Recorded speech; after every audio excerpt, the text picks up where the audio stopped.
오늘 함께할 말씀은 여호수아 2장입니다.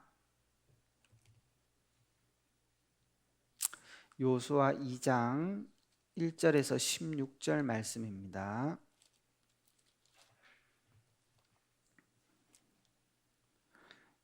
1절에서 16절 교독하시겠습니다.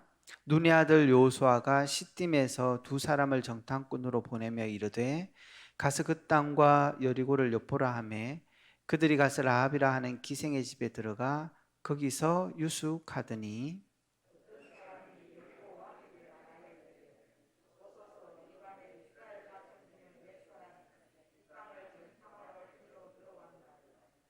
여리고 왕이 라합에게 사람을 보내어 이르되 내게로 와서 내 집에 들어간 그 사람들을 끌어내라. 그들은 이 온 땅을 정탐하러 왔느니라.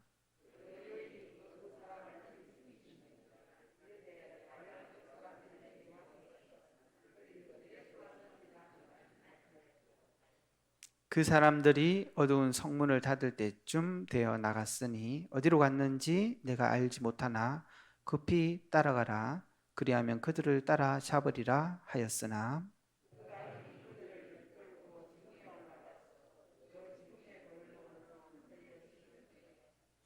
그 사람들은 요단 나루터까지 그들을 쫓아갔고 그들을 뒤쫓은 자들이 나가자 곧 성문을 닫았더라.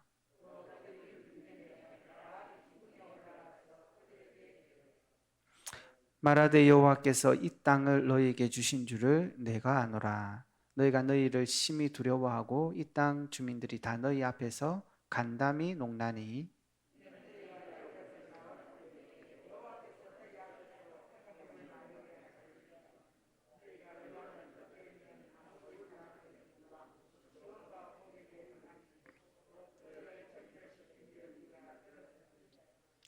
우리가 듣자 곧 마음이 녹았고 너희로 말미암아 사람이 정신을 잃었나니 너희의 하나님 여호와는 위로 하늘에서도 아래로는 땅에서도 하나님이시니라.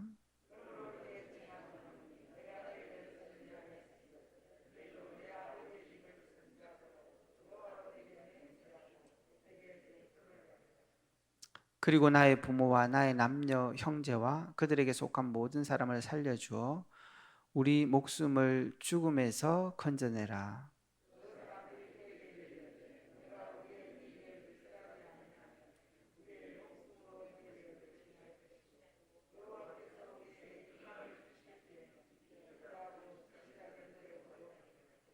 라합이 그들을 창문에서 줄로 달아 내리니 그의 집이 성벽 위에 있으므로 그가 성벽 위에 거주하였습니다. 라합이 그들에게 이르되 두렵건대 뒤쫓는 사람들이 너희와 마주칠까 하노니 너희는 삼으로 가서 사흘 동안 숨어 있다가 뒤쫓은 자들이 돌아간 후에 너희의 길로 갈지니라. 아멘. 오늘 이 본문 가지고 실패한 중직자 산업인 살려야 라는 제목으로 하나님의 은혜 나누기로 원합니다. 실패한 중직자 산업인을 살려야. 우리가 인생을 놓고 실패했다라는 순간들이 있을 수 있죠. 인생 전체를 놓고는 아닐지라도 때때로 순간순간 그럴 때가 있어요. 우리도 나름 이렇게 복음 갖고 살아가지만 순간 딱 하고 한번 딱 화내고 나고 나면 조금만 생각해 보면 왜 그랬을까 그런 생각할 때가 있습니다, 사실은. 그래서 낙심하기도 하고 하지만 사실 그런 것은 괜찮을 수 있습니다. 인생 자체가 영원한 저주 속에 있는 게 문제지. 우리가 때로는 그럴 수 있어요. 그래서 그때그때마다 우리가 승리하는 비밀들을 갖고 있어야 될 것입니다.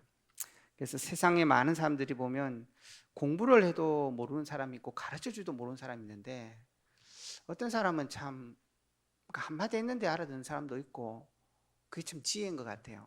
오늘 이 라합이라는 그 실패한 인생을 바라보면서 정말 이 사람이 어떻게 승리할 수 있었는지 우리가 귀중한 언약들을 조금 잡고 가야 되겠습니다. 그래서 오늘 이 본문은 여호수아가 이제는 가나안 땅을 본격적으로 정복하기 위해서 갈 때 일어났던 사건인데 거기 보면 라합이라는 한 여인이 나옵니다.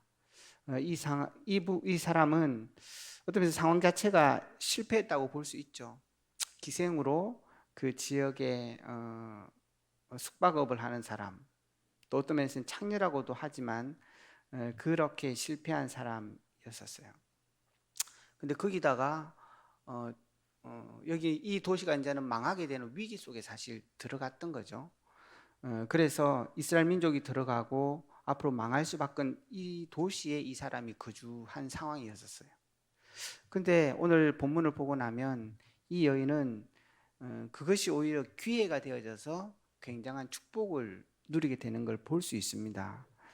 그래서 오늘 이 어떤 면에서는 자세하게 풀어주고 설명한 것도 아닌데 이 여인은 정확한 언약을 잡게 돼요. 그래서 우리가 어렵고 실패했을 수 있지만 정확한 언약을 잡고 나면 반드시 승리하게 됩니다.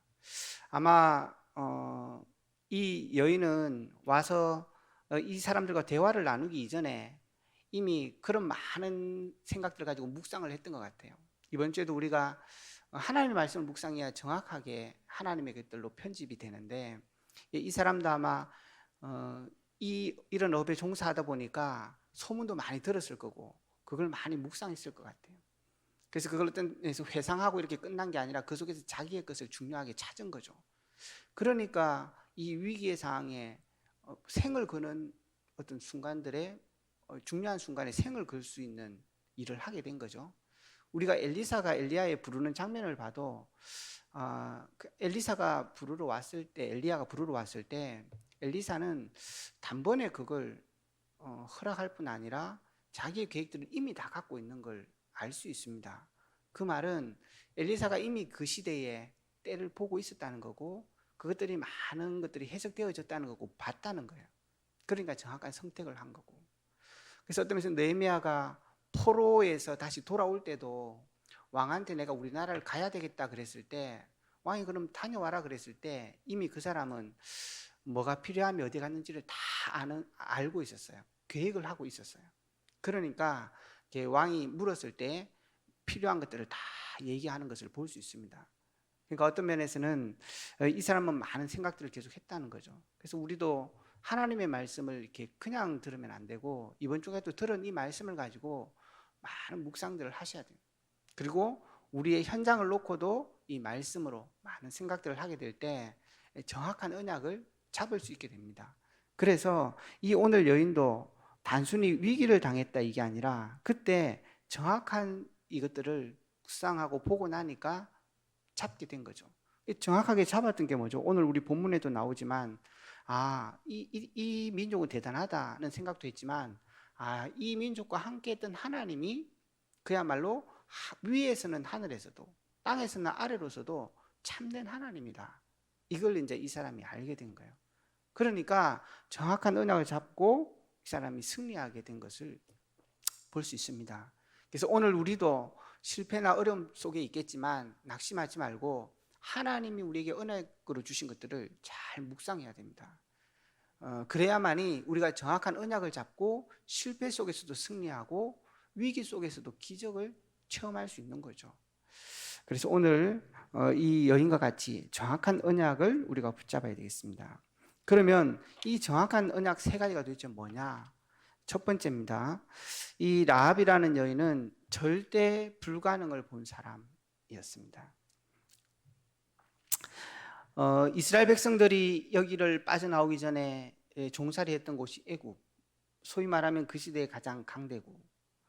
불가능한 것입니다. 우리가 그 길을 빠져나올 수 있다. 어려운 것입니다. 우리나라도 일제하에서 벗어나기 위해서 얼마나 큰 싸움들이 있었어요. 그죠? 불가능한. 그리고 다른 사람들도 다 이미 알았겠지만 그 나온 것도 기적 같지만 그 광야를 목숨 걸고 살아냈다. 그것도 이 엄청난 숫자가 그럼 불가능인 거죠. 그리고 이미 이 땅은 31왕이 다스리고 있는 지역이에요. 거기를 점령해서 살릴 수 있다. 거의 불가능한 겁니다.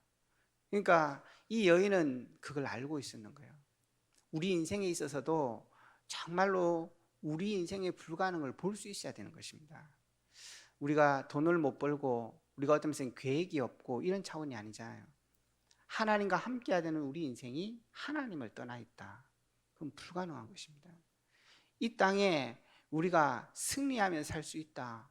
여러분들이 뉴스도 보고 많은 것들 보지만 그야말로 가전수잔을 다 동원하잖아요. 근데 우리는 그렇게 살 수 없잖아요. 불가능한 것입니다. 그 길을 갈 수 없는 거예요. 더군다나 우리가 사람을 살릴 수 있다. 거의 불가능한 것입니다. 그래서 많은 사람들이 하나님을 떠나서 하나님의 말씀에 불순종함으로 죄 가운데 머물러 있는 거예요. 그래서 정신, 마음 힘들 수밖에 없는 것입니다. 그걸 어떻게 우리가 살려낼 수 있겠습니까? 우리 인생, 우리 생각도 우리 마음대로 잘 안 될 때가 너무 많은데, 그래서 어떤 면에서 우리가 먼저 봐야 됩니다. 신앙생활, 세계복음화, 이 언약을 하나님께 우리 주셨는데 어떤 면에서는 불가능한 거예요. 이 여자도 보기에 그걸 정확하게 본 거죠. 그러나 거기에 머물러 있었던 게 아니라 이 여자는, 라합은 절대 가능을 본 사람이에요. 그런데 가만히 보니까 그 이스라엘 백성이 애굽에서 나왔단 말이에요. 그야말로 그냥 나온 게 아니에요. 그 현장의 흑암을 완전히 무너뜨리고 기적 같은 일을 통해서 나온 거예요. 그걸 본 겁니다. 그리고 나서 광야를 걸어오는데 이 사람들이 그냥 걸어온 게 아니야. 그러니까 하나님께서 홍해도 그쪽 방향으로 인도하셨잖아요. 그러니까 이스라엘 백성한테 믿음도 회복시키고 결국은 이 애굽도 완전히 망하게 하고 지금 라합 같은 사람들을 살리기 위해서 하나님께서 그 길로 인도하신 거예요. 근데 그 홍해에 수장된 게 이 이스라엘 백성들이 아니고 애굽 군대였습니다. 그리고 그 백성이 살아 들어온 거예요. 그걸 이 라합은 보게 된 겁니다. 그리고 오늘 이 두 사람한테도 포럼해 주는 얘기를 보면 민수기 14장에 나오는 그 정탐한 그 사건들도 이미 알고 있었던 거예요. 아, 뭔가 이게 역사들이 일어나고 있구나라는 것들을, 가능한 일들을 이미 봤다는 거죠. 근데 중요한 거는 세 번째입니다. 이 사람이 이 두 가지 속에서 다른 걸 본 게 아니라 하나님의 역사를 본 사람이에요. 그래서 이스라엘 백성들이 애굽을 나온 게 중요한 게 아니에요. 10가지 기적이 중요한 게, 우리가 응답을 받은 게 중요한 게 아닙니다. 자칫 잘못하면 우리가 교만할 수 있는데요, 그게 아니었었어요. 교만할 수 없어요, 성도는. 왜냐하면 그게 예수 그리스도로 말미암아 된다는 걸 아는 거예요. 그래서 그게 기적을 일으켜서 나온 게 중요한 게 아니라 출애굽기 3장 18절에 그 피를 바르고 나왔다는 거예요. 그걸 이 여자가 알게 된 겁니다. 우리 성도들이 어떻게 이 현장 가운데서 계속 승리하고 비밀을 누릴 수 있겠냐? 우리가 안 될 수밖에 없는 상황이잖아요. 근데 하나님께서는 우리를 그리스도로 말미암아서 하나님의 자녀로 하나님이 만드신 거예요. 영적 서밋으로 세운 겁니다. 영적 의사로, 영적 파수꾼으로 우리를, 우리 땅의 RUTC를, 우리 현장의 그 땅을 차지할 수 있도록 하나님께서 이미 계획하신 거예요. 근데 그 비밀이 복음이었어요. 그러니까 그걸, 이 사람은 그걸 지금 알게 된 것입니다. 저와 여러분이 오늘도 정확한 언약을 붙잡아야 되는 것입니다.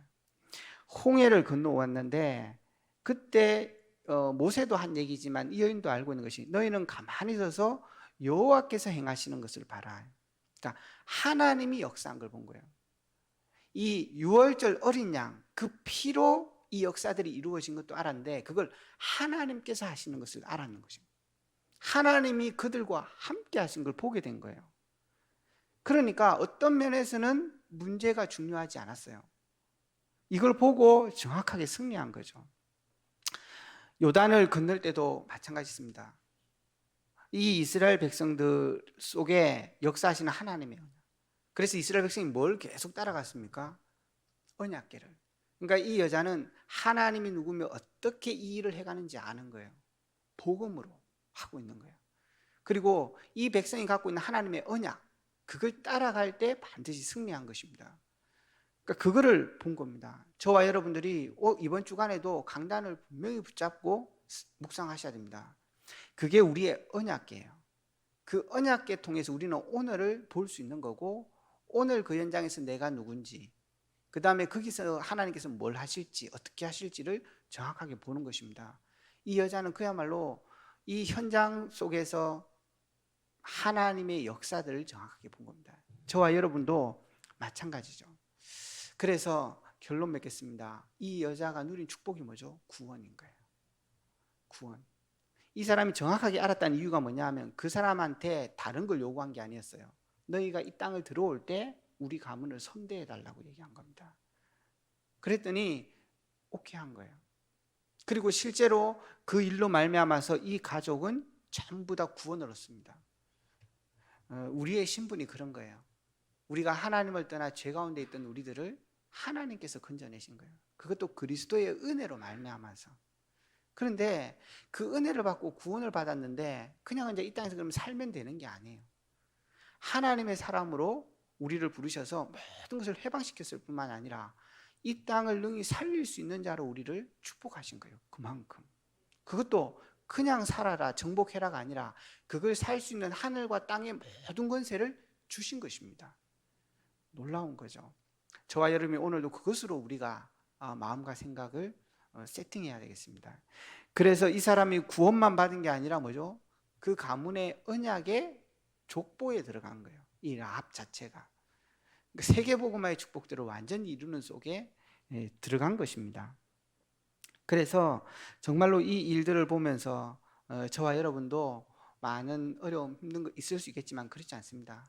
꼭 확신하셔야 됩니다. 예수 그리스도로 말미암아 우리에게 주신 이 구원은 완벽한 것입니다. 그 확신을 가지셔야 됩니다. 하나님이 우리를 구원하신 거죠. 올 이스라엘 백성처럼 광야에서와 동일하게 하나님이 우리를 인도하십니다. 그것도 끝까지. 혹 우리가 실수할 수 있어요. 그러나 하나님께서는 미쁘고 의로우사 그 모든 것도 그리스도의 언약을 잡고 들어가면 용서하시는 것입니다. 확신. 이 여인은 그게 분명했던 거죠. 우리가 그래야 되는 거예요. 그리고 반드시 승리할 걸 알았어요. 올 한 해 여러분들이 언약을 잡고 간다면 여러분의 땅은, 여러분의 인생은 완전히 승리하게 될 것입니다. 그 땅을 차지하리라고 말씀하셨잖아요. 더 중요한 건 뭐죠? 그 땅이 RUTC가 될 거라고 얘기하셨어요. 그 땅에서 다락방도 하고 사람도 살리는 그 축복을 하나님께서 주시겠다는 거예요. 그 승리가 반드시 있을 것입니다. 이걸 딱 마음에 새기고 오늘도 세팅을 딱 마음 먹고 오늘 하루도 보시면 됩니다. 이걸 묵상하면 오늘 하루도 여러분의 모든 삶의 현장에 하나님의 나라가 임할 것이고 그 현장에 사람 살리는 축복들을 하나님께서 허락해 주실 것입니다. 오늘도 우리 모든 성도들의 삶의 현장에 승리하는 축복이 있기를 주의 이름으로 축원합니다. 함께 합심해서 기도하겠습니다. 올 한 해 주신 말씀처럼 내가 그 땅을 차지할 것이라. 그리고 정말로 RUTC의 이 축복이 교회를 넘어 우리 모든 성도들의 삶의 현장 속에 실현될 수 있도록 축복해 주시옵소서. 기도해 주시고 이를 위해서 앞서 세우신 담임 목사님과 원로 목사님 오력을 주시고 가는 모든 현장에 제자 세우는 축복이 있도록 인도해 주시고 앞서 세우신 우리 중직자들에게 삼제자의 축복을, 렘넌트에게 삼서밋의 응답을, 모든 성도들에게 RUTC의 축복들을, 그 다음에 파송되어 있는 선교지와 선교사님에게도 동일한 은혜로 하나님께서 역사해 달라고, 교회의 많은 기관들을 놓고 기도해 주시고, 지금 이건 주간에 있는 훈련이 있습니다. 우리 자체 1차 합숙훈련, 237 흐름 집중훈련이 있습니다. 놓고 기도해 주시고, 뜻하지 않게 질고 가운데 있는 분을 놓고 교회를 위해서 기도하고 개인 기도하시다가 돌아가시겠습니다.